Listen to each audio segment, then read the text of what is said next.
Hey everybody, I got my son Carter doing a recording today. He's 6 years old and we're going to do the potatoes. Carter, you want to point at the potatoes? Good job. Okay, so we got potatoes here we're going to harvest. This was in the landscape fabric. There is some bees over here, so we're going to try to be careful.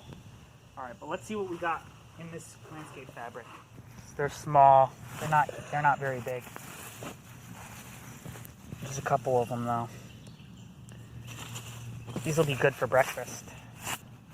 Check them out.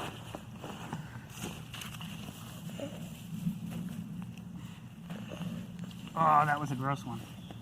Gross mom potato.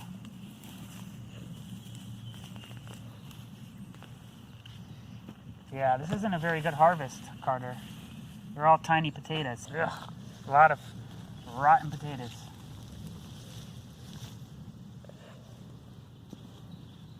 I wonder if we're pissing these bees off.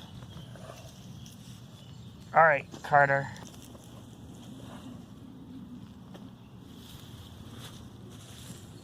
Well, this is why we had to cut the video short.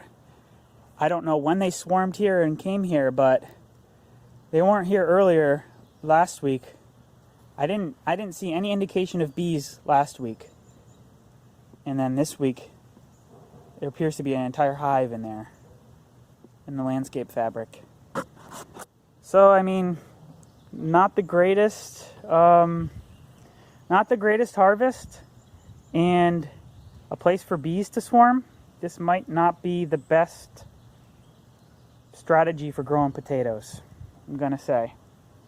I might try it again next year, but I'm not sure. So that's what gardening is all about. You make a hypothesis, you test it out, and you either succeed or you fail. This so far is seeming kind of like a failure.